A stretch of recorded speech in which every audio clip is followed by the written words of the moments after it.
Staring at my reflection in the mirror, I exhaled slowly. As one of the top agents at Christie's International Real Estate, keeping a flawless image was part of the job. I adjusted my shoulder-length blonde hair and checked my subtle makeup, but there was no way to hide the dark circles under my eyes. Another sleepless night, courtesy of a message from my mother. "Jenny, at your age, that figure is unacceptable. You should take notes from Ashley." Even now, at 32, the comparisons to my sister never stopped. No matter how much success I achieved, selling over $10 million worth of Manhattan's most luxurious properties every year, it was never enough for my mother. But Michael was different. He saw me for who I was. As the leader of an artificial intelligence team at Google's New York office, he was sharp and driven, but with a kindness that made him stand out. Behind those black-rimmed glasses, his eyes always carried warmth. For 2 years, we had built a peaceful life together in our white house in a quiet Long Island neighborhood, just the two of us and our golden retriever, Max. But no matter how much I tried to distance myself, there was one thing I could never avoid: the monthly Sunday brunch.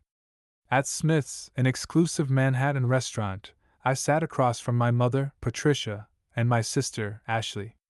My mother, always perfectly put together in luxury brands, looked more like a socialite than a retired Goldman Sachs executive. Even at 58, her sculpted features barely showed her age, thanks to expensive procedures. Now living in an Upper East Side mansion, she enjoyed flaunting her connections to New York's elite. "Ashley, that new Chanel bag is gorgeous," my mother cooed. "Oh, this?" Ashley held it up proudly. "My fiancé from Mount Sinai bought it for me." They carried on as if I was invisible. With her tall, model-like frame and a face perfected by multiple cosmetic surgeries, Ashley basked in the attention. A nurse at Mount Sinai, engaged to a young and wealthy doctor, she was my mother's pride and joy. "Is your husband really a Google employee?" Ashley asked, swirling her wine. "I doubt he makes even half of what my fiancé does." I said nothing and quietly sipped my water. These jabs were nothing new. I was always the afterthought. Different meals were ordered for me, cheaper wines poured into my glass. It had been this way since childhood: no Thanksgiving invitations, no Christmas family photos, no lavish birthday parties like Ashley's. She celebrated in exclusive members-only clubs, while mine were ignored altogether. The family's Hamptons vacation home? I had never been invited. Even social media served as another reminder of my exclusion. My mother's Facebook posts overflowed with praise for Ashley. My sister's Instagram, where she flaunted her life to hundreds of thousands of followers, conveniently erased any mention of me. "Hey, Ashley," a friend called over from another table. "I'm hosting a party in the Hamptons next Saturday. Bring your fiancé." Another event I was excluded from. But that was fine. These family gatherings had long since stopped bringing me any joy. On the way home, I would bury my face in Max's fur, letting silent tears soak into his warm coat. Driving to my next showing, I reflected on it all. How could I be trusted by celebrities to sell multimillion-dollar properties but remain invisible to my own family? Why did my mother refuse to acknowledge my success, when Michael constantly reminded me how proud he was of me? As the golden light of the setting sun reflected off Manhattan's towering skyline, I made a decision. I was done seeking my family's approval. I had Michael, Max, and a tiny secret I had yet to share. The first sign that something was different came during a private showing of a $30 million penthouse overlooking Central Park. A wave of nausea hit me suddenly, forcing me to rush to the powder room. Gripping the cool marble sink, I stared at my pale reflection, trying to steady my breathing. "Mrs. Clark? Are you all right?" The concerned voice of my waiting client filtered through the door. I swallowed hard and forced my voice to remain steady. "Just a moment, please." For the past 2 weeks, strange changes had crept into my daily routine. The smell of coffee, something I once loved, was suddenly unbearable. Fatigue clung to me like a weight, making even simple tasks exhausting. Yesterday, I nearly gagged at the scent of my favorite bagel shop. For someone whose career relied on being sharp and polished, this unexplained shift was unsettling. The next day, I found myself sitting in the waiting room of Manhattan Women's Health and Wellness, a renowned Upper East Side clinic. Crystal chandeliers sparkled overhead, casting elegant reflections across the marble floor. Soft classical music played, filling the air with refinement, but today, it only added to the weight in my chest. Mrs. Clark? I looked up to see Dr. Sarah Morrison, a well-respected physician with over 30 years of experience. Her kind eyes and warm smile offered a small sense of reassurance. After a thorough exam and some questions, she finally spoke. "Congratulations, Mrs. Clark," she said gently. "You are 6 weeks pregnant." The words hung in the air. Pregnant. Michael and I were having a baby. Lying on the examination table, I instinctively placed a hand over my stomach. Inside me, a tiny life was beginning to grow. A heartbeat. A future. Everything was about to change. "You will need to come in regularly for checkups, but everything looks perfectly healthy so far," the doctor reassured me. "Since you are struggling with morning sickness, I will prescribe something to help ease the nausea." Walking along Fifth Avenue afterward, tears streamed down my face. This tiny life growing inside me, it was proof of love, a miracle. The golden light reflecting off Manhattan skyscrapers felt like a blessing. But as much as I wanted to stay in that moment, a weight pressed down on my chest. I could already hear my mother's voice, my sister's mocking laughter. Would they celebrate this new life, or would they find a way to turn it into another way to belittle me? That evening, I waited for Michael on our terrace. Instead of my usual glass of white wine, I held a sparkling water, watching the sky fade into deep purples and blues. Max lay at my feet, his steady breathing comforting me. The scent of lavender from our garden drifted on the warm summer breeze. "Jenny, I'm home." I turned to find Michael standing there, holding a bouquet of bright red roses. "Is today a special occasion?" I asked, smiling softly. He shook his head. "No reason. I just wanted to see you smile." Under the candlelight, I took a deep breath and finally said the words. "Michael, we are having a baby." A moment of stillness. Then tears welled up in his eyes. "Jenny, really?" He pulled me into a tight embrace, and I felt his shoulders shake. My own tears started to fall. "Thank you," he whispered. "This is the greatest gift." That night, we sat together, lost in conversation about the future. We imagined what the nursery would look like, debated baby names, and researched how to prepare Max for the new addition to our family. Wrapped in the joy of it all, there was still one reality I could not avoid. Telling my family. "I want to announce it at Mother's 60th birthday party," I told Michael. His expression darkened with concern. "Are you sure? You know how she is." I nodded. "I will not hide this. I need to be strong, not just for myself, but for our baby." 2 weeks later, the party was held in the private dining room of Le Bernardin, a 3 Michelin-starred restaurant. Champagne sparkled in crystal glasses, and servers carried out one luxurious dish after another: foie gras, caviar, truffle-infused appetizers. Under the soft glow of chandeliers, I sat at the far end of the table, listening as my mother stood to make a toast. "Thank you all for coming tonight," she said, her polished voice ringing through the room. Her Chanel tweed jacket shimmered under the lights, her surgically perfected features showing only the faintest traces of age. My heart pounded. Was this the right moment to speak? But her next words sent an icy chill down my spine. "I have wonderful news to share. Tonight, we will be celebrating my beloved youngest daughter Ashley's engagement." A murmur of excitement spread through the guests. My sister, smiling smugly, raised her hand, flashing a massive 5-carat diamond ring. The room erupted in applause. "This is exactly the kind of marriage I always envisioned for my daughter," my mother continued, practically glowing. "A brilliant young doctor from Mount Sinai, the perfect match." My fingers clenched into fists under the table. The baby growing inside me had already given me more courage than I had ever known. There was no need to hide anymore. Taking a deep breath, I stood up.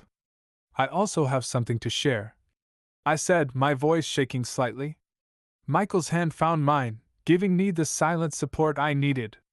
We are having a baby. The room fell silent. My mother's wine glass stopped midair before she set it down carefully on the table.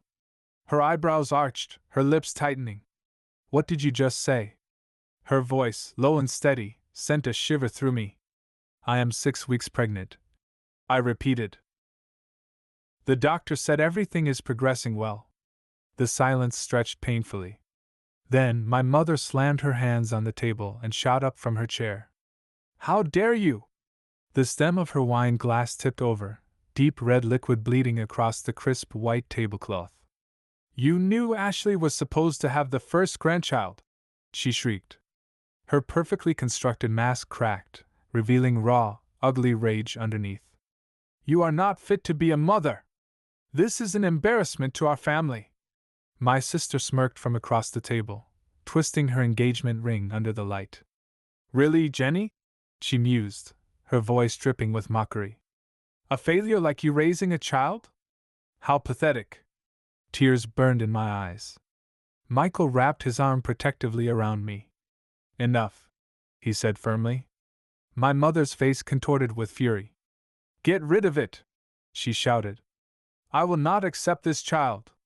Then, before I could react, she lurched toward me. The bright red soles of her designer heels cut through the air as she lunged, straight for my stomach. Screams filled the room. Michael stepped in front of me just in time.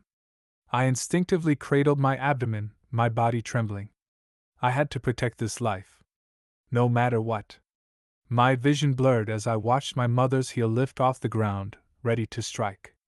Was this moment the peak of all the suffering I had endured for 32 years?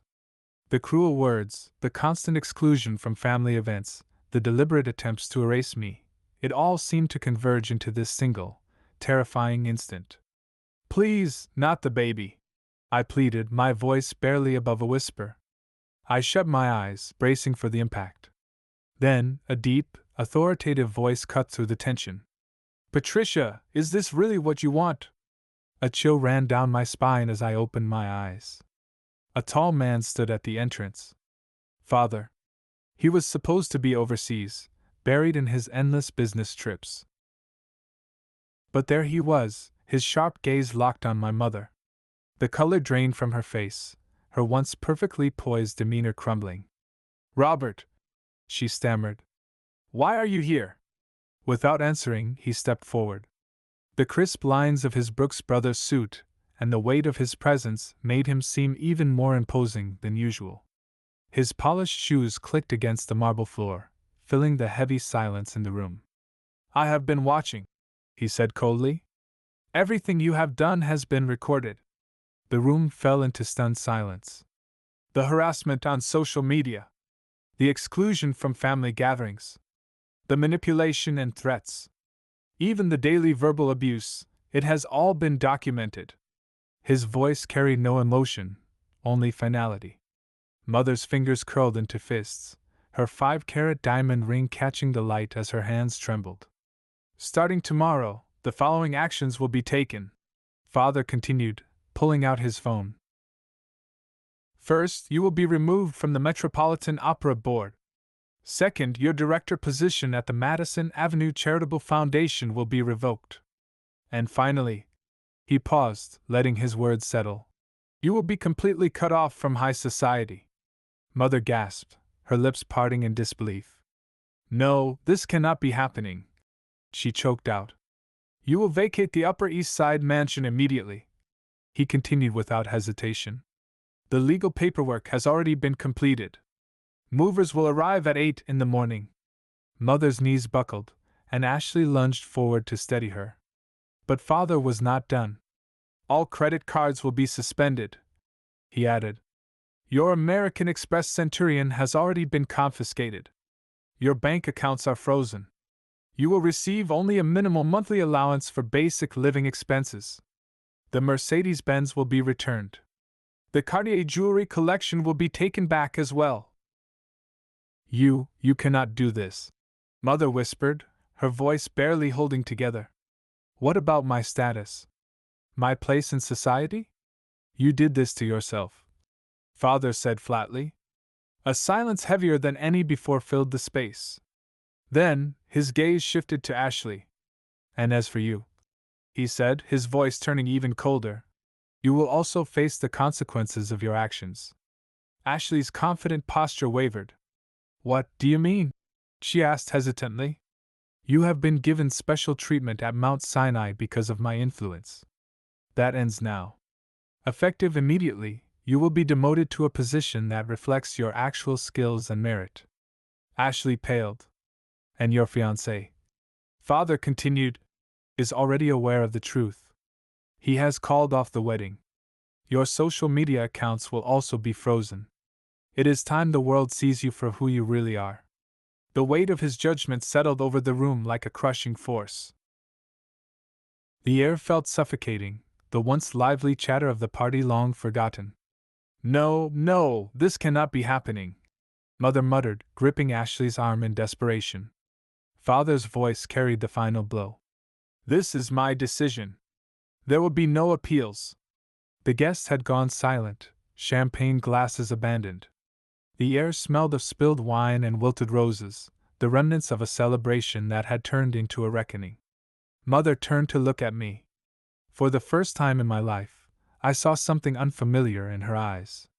Fear. Regret. Or maybe just the realization that the daughter she had tried so hard to erase had now become the one thing she could never ignore. I instinctively placed my hands over my stomach, my heart pounding. Who would have thought? This tiny life growing inside me had not only given me strength, it had changed the course of all our lives. 3 weeks later, I found myself standing outside a small apartment in Queens. The constant hum of passing trains filled the air, a sharp contrast to the serene quiet of my mother's former mansion. Through the apartment window, I could see her standing alone, gazing outside. Gone were the designer dresses and the extravagant jewelry. Her once polished figure was now wrapped in a simple cardigan, her face lined with wrinkles I had never noticed before. For the first time in her life, my mother was truly alone. She had been exiled from the social circles she once dominated. The friends who had once flocked to her lavish charity galas now ignored her calls. She had no chauffeur, no assistant, no exclusive invitations to elite gatherings. Now she took the subway, stood in line at grocery stores, and lived among the people she had always looked down upon. And she had no one to blame but herself. Later, I learned the truth. Michael had been working with my father for an entire year. While I had suffered in silence, my husband had quietly gathered evidence, exposing the years of cruelty and neglect I had endured. He had spent every Friday night on video calls with my father, going over emails, surveillance footage, and social media records. At first, Father had been skeptical. But as he saw the overwhelming evidence, the countless ways I had been excluded, belittled, and erased, he finally understood. For the first time, he took responsibility. You have an incredible husband, he told me one evening. Tears filled his eyes, a sight I had rarely seen before. And for the first time in my life, I felt seen. My father's eyes softened as he looked at me. Michael has been in contact with me every week, he said. He has been watching over you, protecting you, making sure that when the time was right, we would put an end to all of this. I felt a lump rise in my throat. When he found out you were pregnant, he informed me immediately. My father continued. We carefully planned when to act. Everything that happened at your mother's birthday party, that was not a coincidence. I had already returned to the country, waiting in the next room. Michael predicted how she would react, and we made sure the truth would be exposed in front of the people she valued most. We wanted the impact to be irreversible. Michael gently squeezed my hand. I needed everyone to see her true nature, he admitted. I knew that if she was humiliated in front of her own social circle, there would be no going back. Meanwhile, my sister Ashley was facing the consequences of her own actions. At Mount Sinai Hospital, the privileges she once enjoyed had disappeared. Her lack of ability was finally being noticed, and the criticism came hard and fast. Colleagues questioned her knowledge, and she was demoted to a junior position, forced to start over from the bottom. Without my mother's influence shielding her, she had to prove herself on merit alone. At the same time, her engagement fell apart. Her fiancé, having learned the full truth about her, quietly distanced himself. The glamorous life she had curated on social media also came crashing down. Furious comments filled her posts, people calling her a fraud, a symbol of the entitled elite. Her account, once boasting hundreds of thousands of followers, became a graveyard of broken illusions. Then one day, she showed up at my door. She was almost unrecognizable without her usual layers of makeup, her expensive designer bags and clothes nowhere in sight. "I am sorry," she whispered, her voice trembling. "I am truly sorry." Tears welled in her eyes as she confessed everything, how she had lived her whole life trying to meet our mother's impossible expectations, how she had lost herself in the image she created online, how she had ignored the pain she caused me because facing it was too difficult. "I want to start over," she said. "I know I have to earn it, but I want to become a real nurse. No more shortcuts. No more pretending." And then, something unexpected happened. After months of isolation, my mother finally agreed to attend counseling. Twice a week, she sat in a therapist's office, confronting the person she had become. She started volunteering at a senior center in Queens, a world away from the lavish charity galas she once attended. One evening, she sat across from me, her hands clasped tightly in her lap. "I was wrong," she admitted. Her voice was quiet, stripped of its usual sharpness. "I spent my life trying to prove my worth by controlling others. I denied you because I was afraid of being nothing without my status." She let out a shaky breath. "I was a terrible mother, Jenny." There was no defense, no justification. Just raw, painful truth. My sister threw herself into work, studying late into the night, reading medical textbooks, practicing procedures. She deleted her social media accounts and let go of the life she had once clung to. 2 months before my due date, we sat down for dinner together as a family, not at some exclusive restaurant, but in a small Italian place in Queens. My mother had even baked an apple pie herself. It was misshapen, slightly overbaked, but when I took my first bite, the sweetness made tears spring to my eyes. "Would you let me help with the nursery?" she asked hesitantly, her eyes red and swollen. "It won't make up for everything, but I want to support you." My sister spoke up, her voice softer than I had ever heard it. "I have been studying prenatal care," she admitted. "I want to be there for you and the baby." It was not an instant fix. Trust does not rebuild overnight. But something had changed. They were trying, truly trying. And my father, strict but patient, watched over them carefully, ensuring that this transformation was real. Then, one evening, just 2 weeks before my due date, we stood together in the nursery, folding tiny clothes, hanging pictures on the walls. My mother had knitted socks, my sister had picked out a soft blanket, and the room was filled with little signs of love from all of us. My father stood in the doorway, watching quietly. "This child has changed everything," he said. "For the first time, we are a family based on something real." I rested my hands on my belly, feeling the small life moving inside me. I nodded. A year later, our Long Island home was filled with laughter. "Happy birthday, William!" Candles flickered atop a simple homemade cake as we all gathered around the table. William, my beautiful baby boy, had arrived last summer, a healthy 6-pound miracle. When his first cries filled the delivery room, my mother had been there, holding his tiny hand as tears streamed down her face. My sister had stood beside me, steady and calm, guiding me through labor as a nurse, but more importantly, as my sister. Now, my mother spends her days running volunteer programs for the senior center. My sister has dedicated herself fully to her career, finding fulfillment in the work rather than the status it provides. It has not been a perfect journey. Healing takes time. But as I looked around at my family, my father, my mother, my sister, and my husband, all gathered together, smiling at the baby who had unknowingly rebuilt everything, I realized something. I was happy. Truly, deeply happy.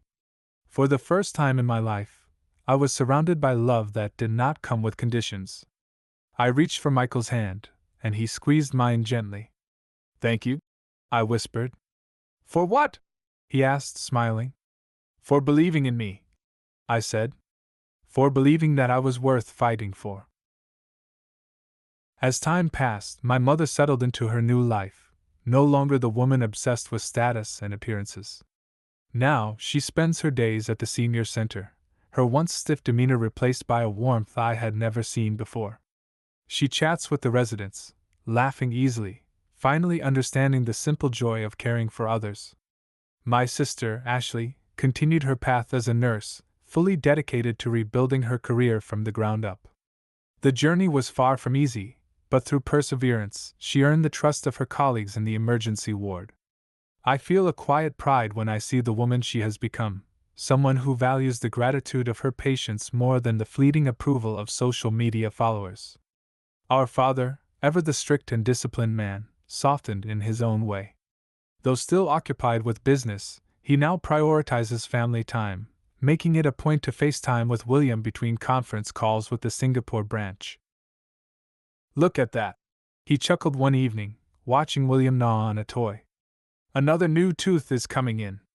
My mother lifted the baby into her arms, smiling as she traced the tiny tooth with her fingertip. Around them, the living room was scattered with homemade toys and colorful picture books. A year ago, she would have scoffed at such a scene, calling it beneath her. Now, it was the very thing that brought the most joy to her life. Even Max had taken to his new role, watching over William like a loyal guardian. He often sat beside the high chair, staring longingly at the baby's food, but never once misbehaving. Instead, he simply wagged his tail proudly, as if he knew his family was finally complete. During a family dinner one evening, my sister suddenly put down her fork and let out a soft laugh. "Can you believe us back then?" she mused. "How foolish we were." The table before us was filled with simple, home-cooked dishes. My mother's homemade pasta, my sister's carefully prepared health-conscious meals, far from the extravagant restaurant fare we once used to flaunt. And yet, there was a warmth here, something deeper than luxury. "So this is real happiness," my mother murmured. Her eyes glistened, not with the tears of frustration or regret I had seen before, but with something entirely new. A joy she had never truly allowed herself to feel. Michael reached for my hand, his grip firm yet gentle. He had made this possible. His unwavering belief in me, his carefully planned actions, his courage to stand up for what was right, this was the happiness he had fought for. My father, who once spoke only in commands, folded his hands together and offered a quiet prayer. "May these moments last forever," he said. And as if in answer, William's tiny voice rang out for the first time. "Mama!" The room erupted in cheers. As the soft twilight light streamed through the windows, carrying the faint scent of lavender from the garden, I felt something settle deep within me, a sense of peace, of love, of true belonging. This was our new life. Not one built on wealth or status, but on love, understanding, and the unbreakable bonds of family. And for the first time, I truly believed this happiness would last.